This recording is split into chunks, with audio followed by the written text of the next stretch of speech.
Hi, and welcome to the show. Subscribe at kevinmd.com/podcast. Get CME for this episode by clicking on the CME link in the show notes.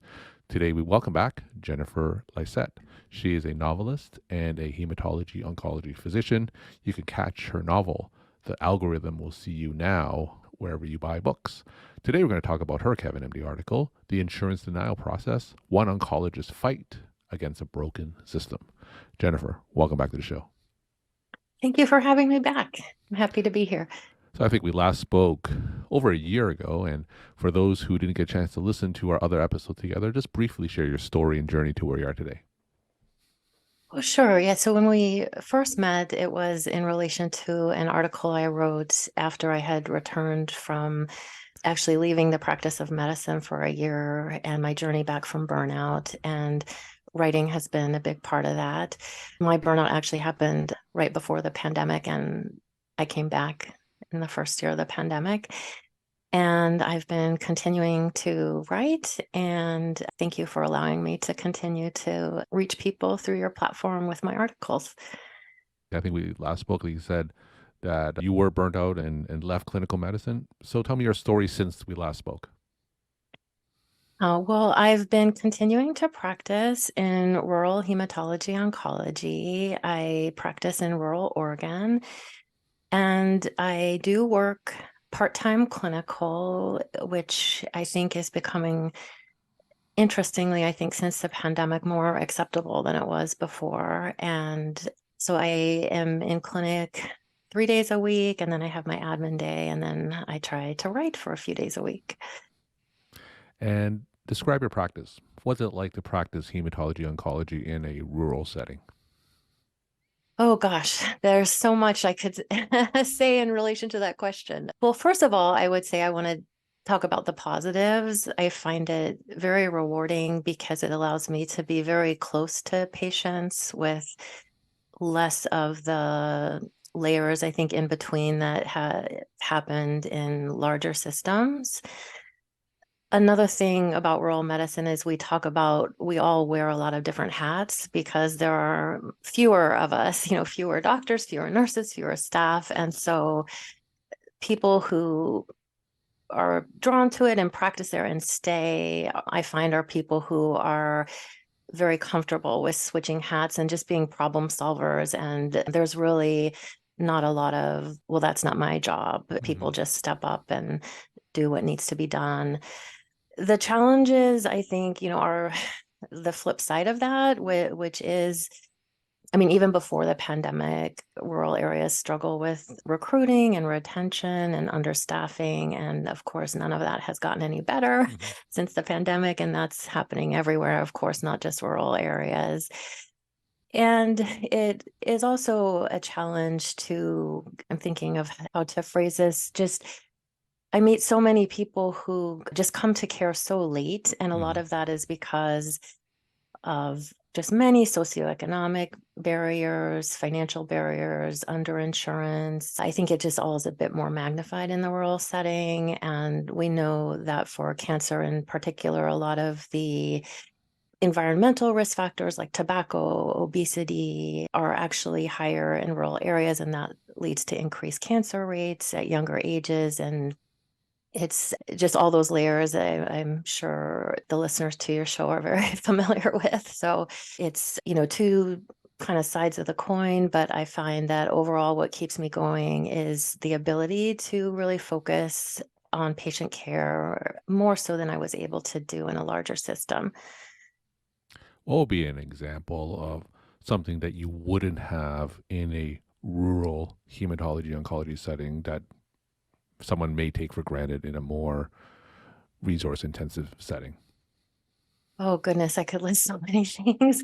One thing is just lack of other specialists. So we have, general surgery and myself and, primary care, but we don't have ENT, we don't have pulmonary, we don't have GI. Mm-hmm.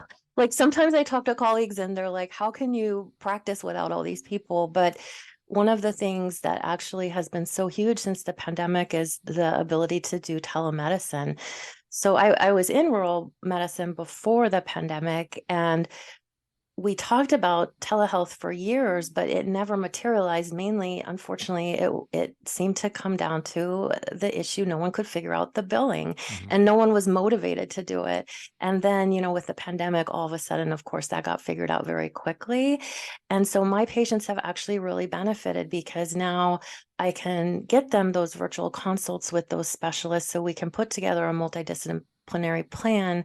So I really actually am fearful of the sort of new telemedicine rules that came about with the pandemic going away, because I think a lot of people don't realize like how that's going to affect rural patients. So it's been interesting how there's been some benefits of the pandemic with telehealth there.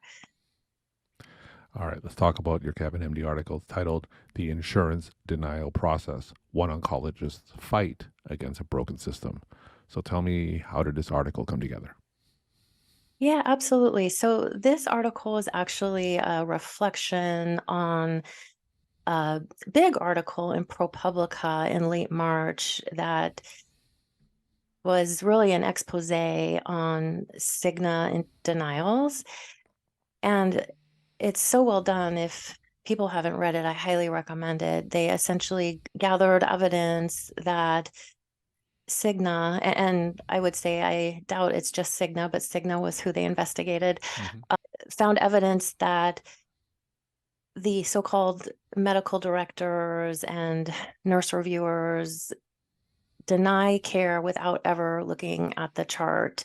And they had some just appalling statistics, like a denial every 1.2 seconds.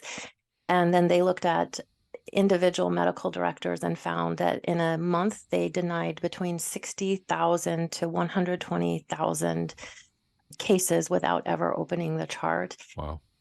Yeah, it's astounding. And I actually felt so vindicated when I read it, because and I think so many physicians did, because I think that's our clinical experience. We feel like we have to do these appeals and nobody has ever read the chart.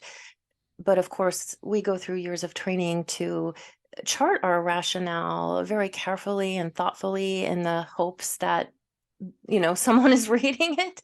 So I wrote just a reflection on that article. I wanted to just let people know like what it's like for, just a clinician in practice, how we do these appeals and how they take time away. And one of the other things that had happened just near the time the article was published is I went into a patient room, after being delayed by having to do one of these appeals, and they just said something like, "Oh, are you done with your lunch yet?" And it was just like so disheartening. Like I think there's this big disconnect between what a lot of lay people think physicians do and what we're actually having to do behind the scenes. So I just tried to like, use the article to paint a portrait of what these denials are like, how we're at the mercy of the insurance companies, how it takes us away from our other patients, and also just the, I think, inexcusable like mental and emotional strain it puts on the patients too, especially in cancer care. So I just wrote about a typical situation with a denial and appeal, and then also reference the ProPublica article so people can hopefully read that as well. So take us into your clinic. It could be this story, it could be another story, just to really paint a picture of what it's really like to appeal a pre-authorization, a prior authorization, and then how that fits within your workflow. Yeah. So a typical process would be I get a note from someone in our prior authorization department that says this was denied. Do you want to appeal? And I say yes. And then they contact the company to ask for an appeal. And then the appeal time and date is set without any regards to my schedule. And often it's in the middle of a clinic day. They don't do it after 5. And if you don't agree to the time, they will close your appeal and you have to start all over from the beginning. And so even if I have patients waiting, and like sometimes it's instantaneous, like I talk about in the article where I get a message like, oh, hey, we got you an appeal. It's right now, or it's in 10 minutes. And it just is what it is. So Mhm. then the other frustration is even though supposedly there's a time set, you have to call the number and then you have to go through typically a phone tree and talk to someone who's not the person that can approve the appeal.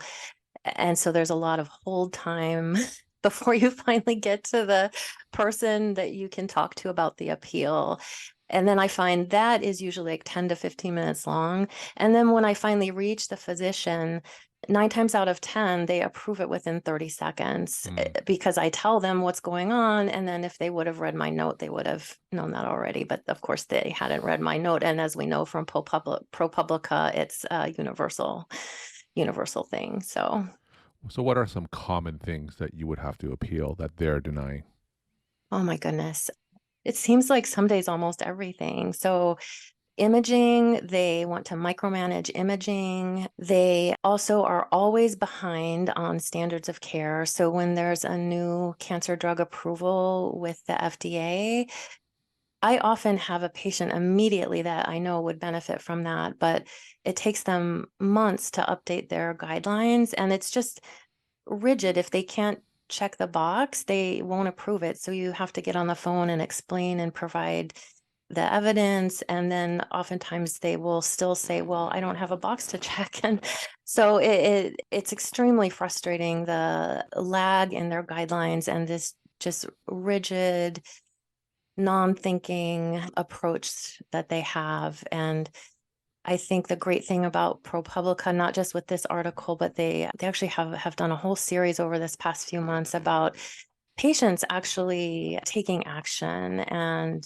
like in the process of legal discovery, actually getting recordings Mhm. of the just sort of brutal, uncaring process of denials. And so I think, and one of the reasons I wrote my article is I just think the more transparent we can all be, the more we can get it in the public eye. Hopefully, we can see some change happen.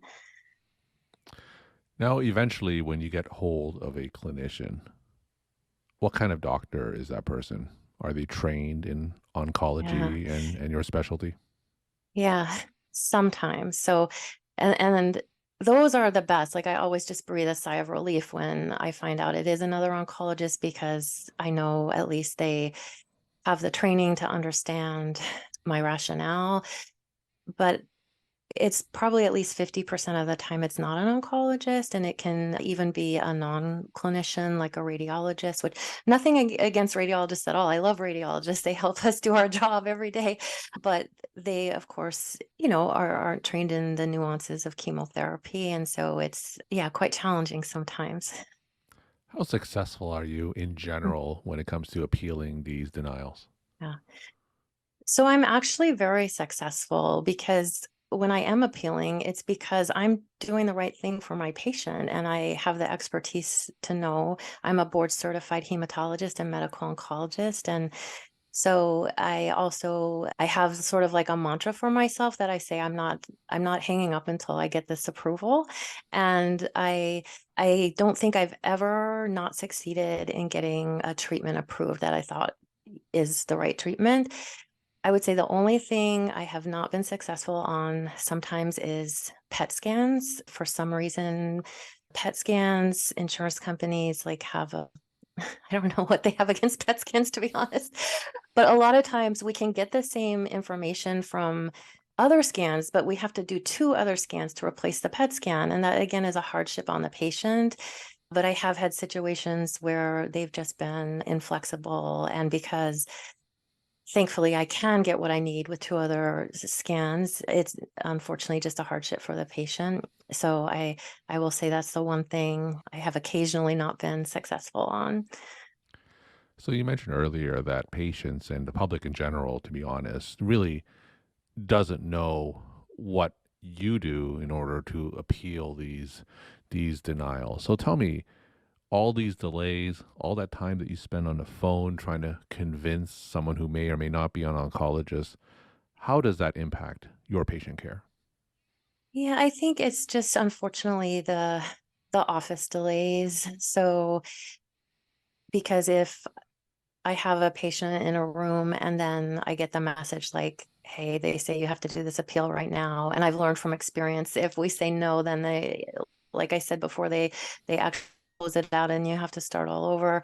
So then of course I think then when I go see the next patient, even though, after a lot of years of doing this, I think I have learned some more tools to like recenter myself. And so I think I'm pretty successful at that. But at the same time, I would recognize still like just the stress of that, like, and knowing that then the patient, like you've kept somebody else waiting, and then, so you're starting the visit where they're frustrated. And so it just all is, it all just can kind of snowball. Is the story the same among your other physician colleagues, either locally in your clinic or that you converse with online? I think so. I think, there's been a lot on social media. There's a hashtag on Twitter, fix prior auth, and a lot of physicians, not just oncologists, are sharing stories on there. And actually, physicians have turned to social media when there's been some very egregious denials and to put the pressure on the insurance company to overturn it. And I haven't yet had a case like that, thankfully, but I've certainly seen some on there with oncology, as well as I think the other big one is the immunotherapy Mhm. for inflammatory bowel disease. That's been a big one. And that was one of the big stories in ProPublica as well. I've seen others on social media about that too. Do you have any tips that you share with your fellow clinicians on how to either manage the stress of the appeal process or how to make it go more smoothly? Oh gosh. I would say I do try to just like be very friendly and upbeat when I talk to the person at the insurance company. I try to remember that they're probably talking to angry physicians all day long. And I think in the beginning, I will admit, like, and this is maybe like 10 years ago, I had a few instances where I got pretty upset. And I found that like sort of escalating in that way doesn't do anything. So again, I just like have this mantra in my mind, like just I just be calm, be repetitive, like I'm not hanging up until I get this approval. Those are just kind of the things that go through my head. And I've found also like again, just even if we might not understand the job of someone doing these reviews, like just trying to recognize they are another physician and a colleague, and starting out the visit just with a few just friendly words can, I think that maybe they don't get that very often. So it kind of puts them in a more receptive mindset. And I realize as I say this, it sounds like terrible that we have to like think of these things in order, but I mean, it's just become part of our lives now, part Mhm. of our practice, these phone calls. So We're talking to Jennifer Lycette. She is a hematology-oncology physician, and she's also an author. Her latest book is titled The Algorithm Will See You Now. We're talking about prior authorization and appeals. Her Kevin MD article is titled The Insurance Denial Process, One Oncologist's Fight Against a Broken System. Jennifer, tell us some of your take-home messages that you want to leave with the Kevin MD audience. let's see. I think, again, my biggest take home message is just about transparency and authenticity. I think sharing our experiences, whether it's through writing an article or on social media, it just helps. The more we do it, the more people are going to understand what's going on. And I think also just being, I think we need to be relentless. I think Mhm. we need to stand up to these insurance companies and ask our medical societies and organizations to do the same thing. Jennifer, thank you again for coming back on the show, sharing your time and insight. Thank you very much.